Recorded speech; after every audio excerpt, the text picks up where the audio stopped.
Every night could be considered a near-death experience, quite honestly, because it was between -30 and almost -60 every single night. So I tell people the three biggest items that really saved, that saved my life, the three items that saved my life during this time period were my life jacket, which saved my life in that moment, the fire kit that I had in my life jacket. And once I got out of the water, I was able to make a fire. It saved my life 2 times in like 20 minutes. And my sleeping bag, my sleeping system that I had, because when it dropped to -30 to -60, if I didn't have that, any one of those nights, the last 50 nights would have killed me.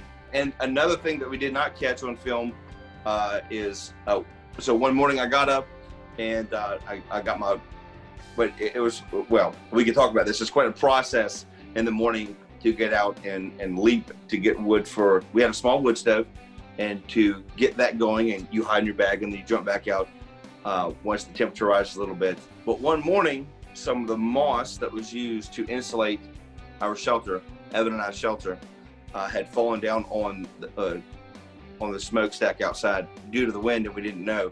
So I was up by, I early rise. I get up every day really early, and I was always the first up.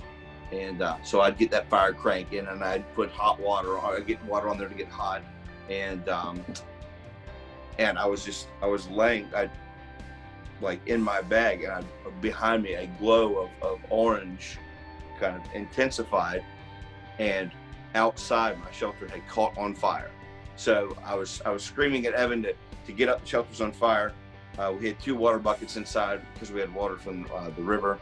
So I was able to, I threw the one inside on the fire, and I screamed for him to go to get the production, basically.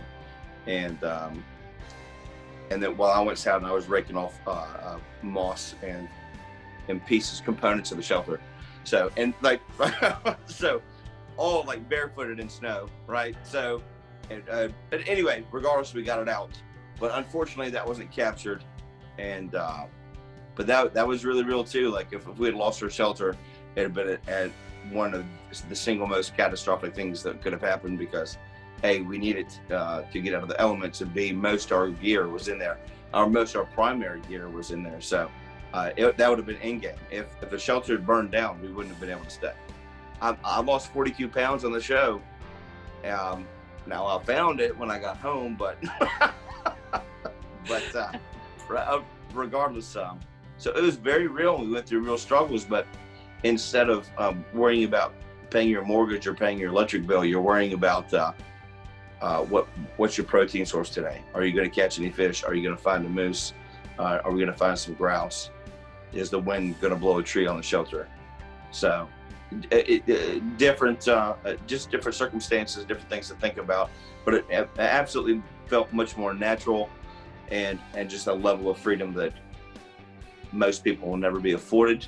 And I very, very much enjoy that, and I miss that.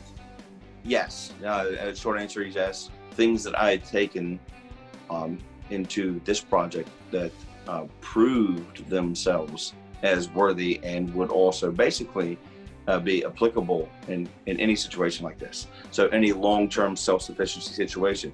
But even before that, even before the show, I was in the Virginia Army National Guard for over 12 years. My second deployment was Kosovo, and the old Eastern Yugoslavia, and that was very much kind of like the flora and fauna of where I'm from. But that's 8 years after genocide, when we went into a country on a peacekeeping mission.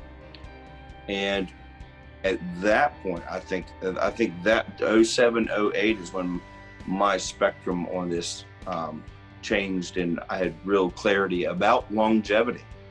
And due to that deployment in Kosovo, and seeing what people do 8 years after a war and 8 years after genocide, that enabled me to have a good mindset about how to approach any instance like 2020, or an instance like this project that we're part of right now.